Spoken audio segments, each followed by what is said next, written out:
What's up, everyone? All right, so here we are finishing the day up 7,500 bucks. Another great day of trading overall. We'll break it down in the midday recap. There were some ups, some downs.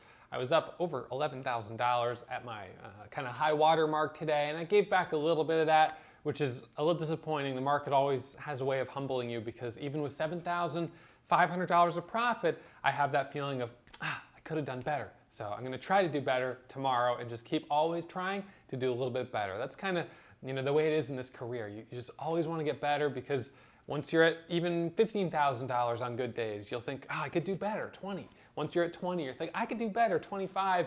And it's almost this competition in yourself to do as good as you can. And when you have that drive, just keep getting better and better, the profits, they follow. $350,000 already this year. The profits are looking pretty good. So I'm feeling good about that, and we'll break it all down in the midday market recap.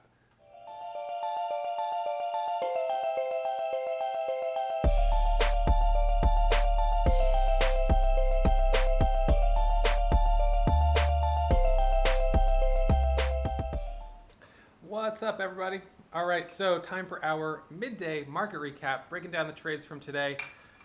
Another green day, finishing the day up $7,523.02, and on the surface you'd say, dang, Ross, that's a great day, another 7,500 bucks. And I'm looking at it thinking, it's okay, but I was up 11,500 earlier today and I lost $3,000. And so I went to chiropractor, which is like down the street. So I walked over there, grabbed some lunch, coming back, and the whole time I'm thinking, man, what is wrong with me? I had a great day, a $10,000 day, and then, I gave back 3,000 bucks. So frustrating. Why couldn't I have just walked away? Why did I decide to up the risk and get more aggressive? This is typical Ross behavior. And, so this is the market, working its magic again. Despite the fact that I'm up 7,500 bucks, I find a way to feel bad about it. Maybe that's not the market, maybe that's me. Maybe that's my problem. But, I was walking and I was thinking, what was I thinking? $7,500, is that good? I'm thinking, it's not enough.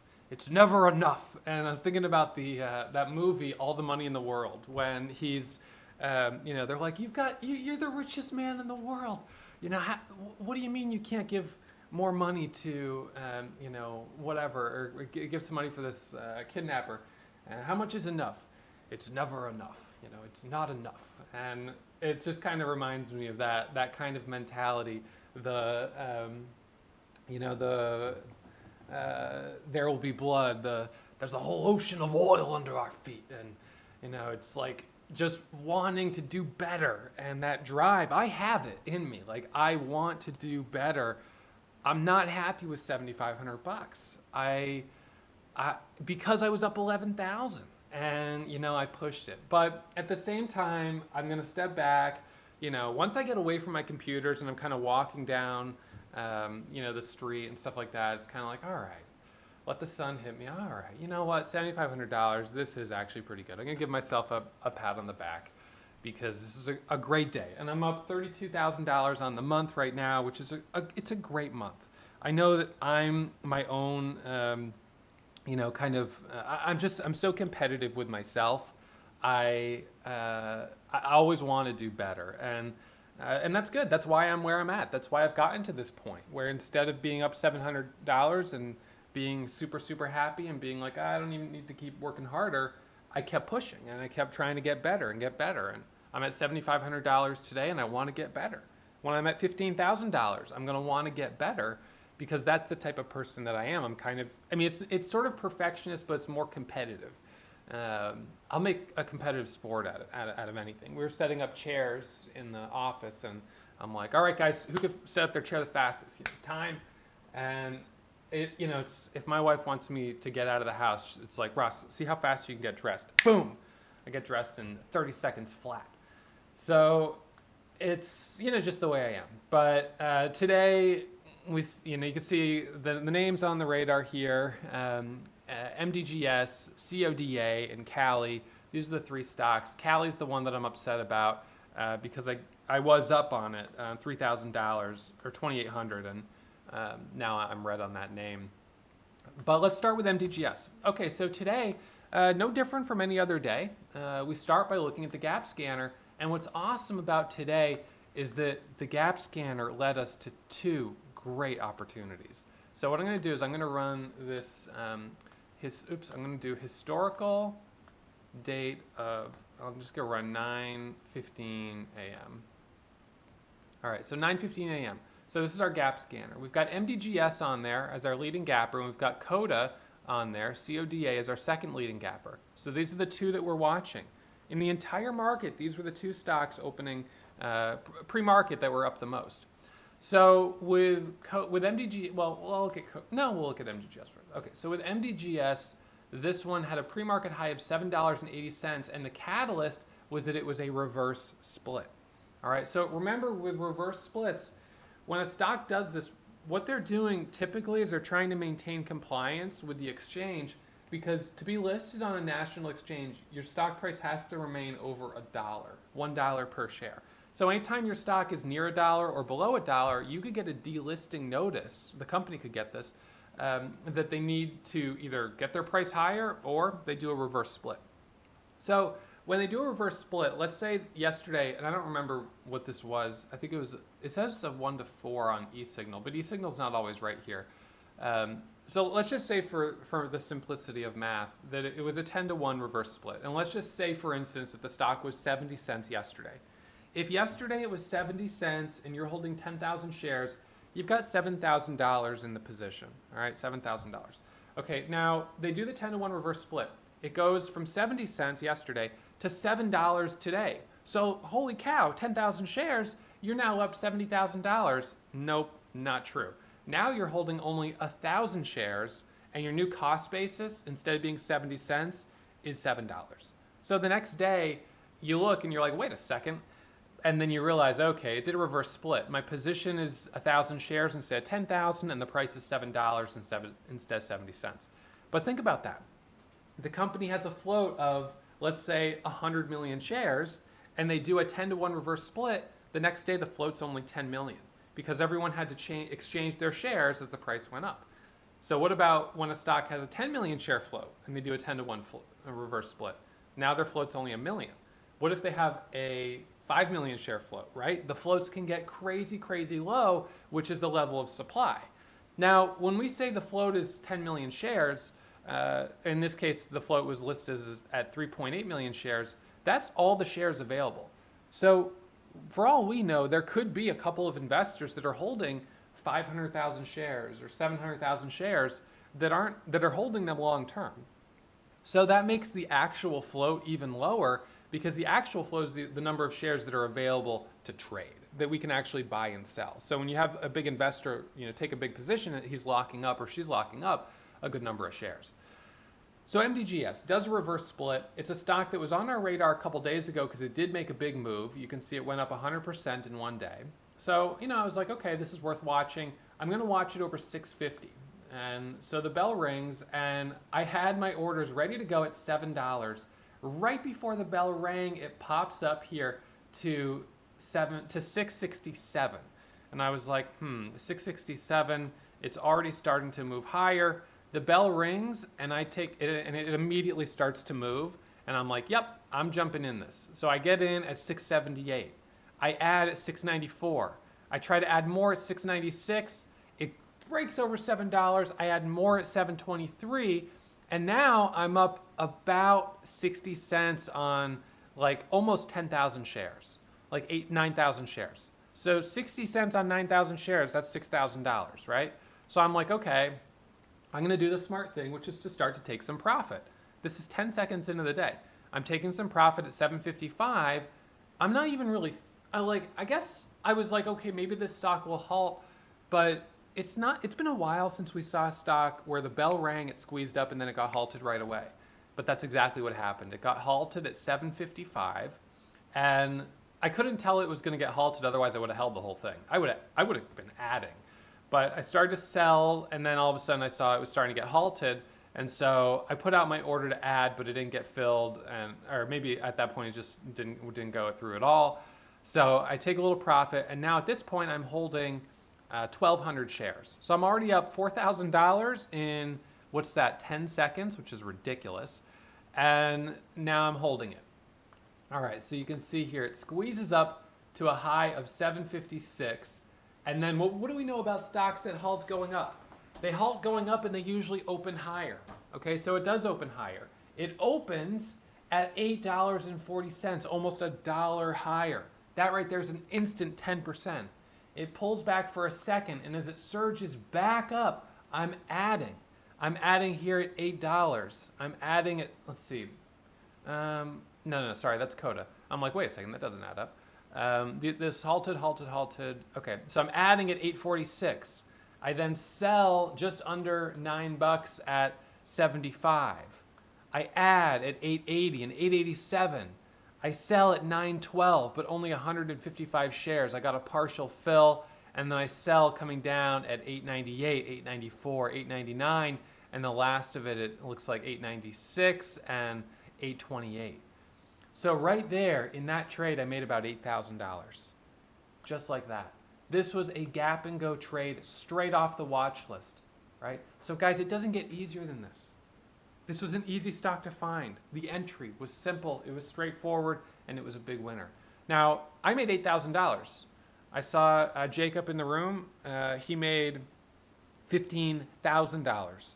We had another trader in the room this morning made $48,000 on MDGS, CODA, and what was the third one? A CALI. So the amount of money you can make is relative to your account size. Ultimately, that's what it's about. It's how willing are you to take risk. CODA, I took a couple trades on it. Actually, I took just one trade as it curled up here to break over $8. It started to curl up right here for a red to green move. So I jumped in. It hits a high of 844 and then comes back down, and they end up getting out for only half a penny profit on 5,000 shares. So that was basically a scratch trade. All right, next trade was CALI. CALI's on the scanners. It pops up, and initially I'm like, I don't know if I trust it. We've traded the stock in the past. It hasn't been the easiest, but I'll take a starter if it breaks over 290. So this right here was a 1 minute micro pullback right there. So it breaks over 290, and I add on CALI at $3, a little at 304, and I add at 310. Okay, so a nice little scalp there on CALI, and I'm selling at 318. Nice, quick $500 of profit.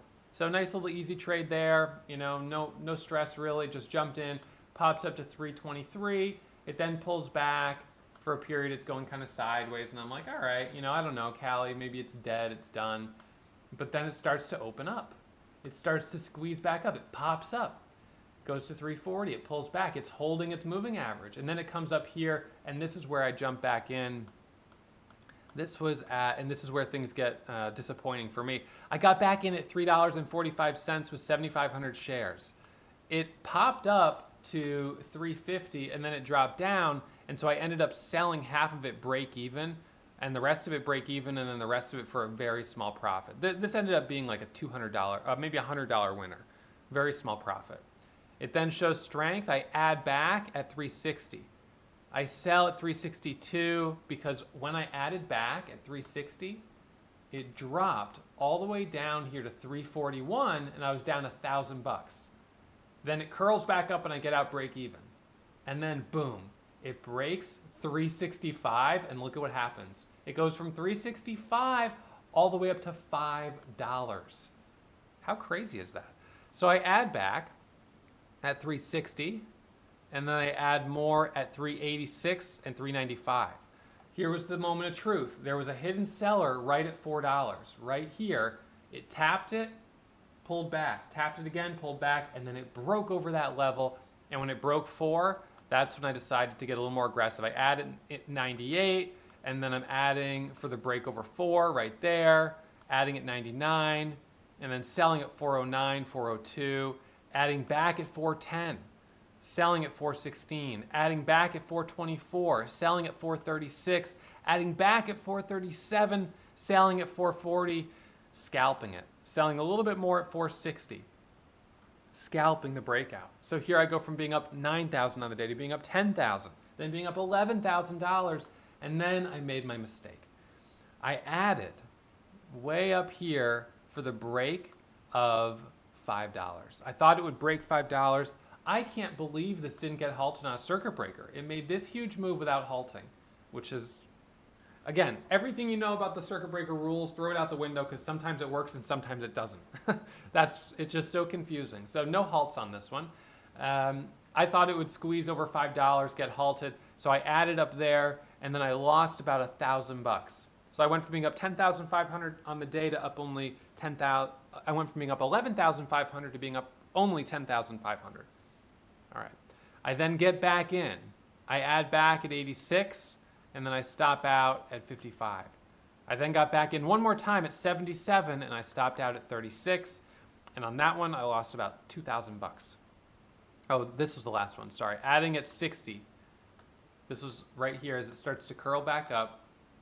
I got back in at 60, added at 80, added at 90, was looking for the break over $5, and it dropped. Didn't happen, came back down, and stopped out. So disappointing. I went from being up $3,000 on the name to being down $800. I pushed my luck. I flew a little too close to the sun. I mean, you know, the thing is, you just never know. I mean, this could have just as easily broken 5 and taken off.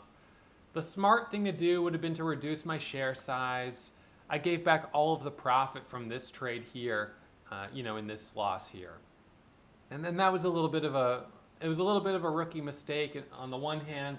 On the other hand, you know, it was me taking some of a good day and trying to turn it into a possible $20,000 day.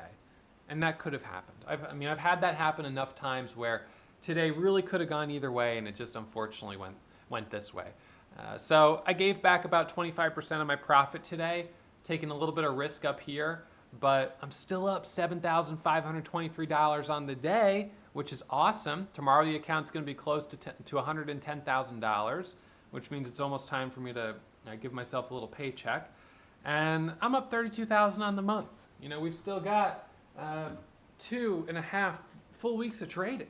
I mean, this still, you know, I'm in really good shape this month, and I think it was okay to be a little aggressive. So sitting at $683,000 since I started this account with less than $600. $600 to $683,000 right now.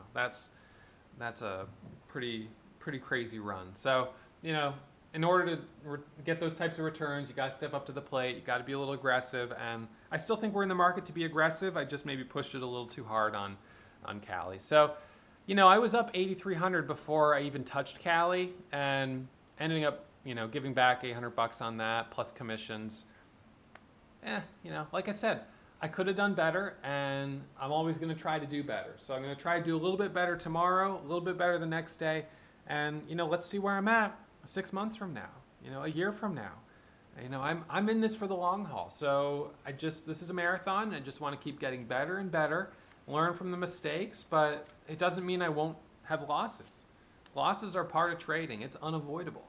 It's just a matter of managing your risk, and, you know, your appetite for risk is going to vary from, you know, month to month, and certainly from person to person. So anyways, that's about it for me. I hope you guys did well today, made some good money, and we'll be back at it first thing tomorrow morning. All right, I'll see you guys back in the chat room tomorrow morning.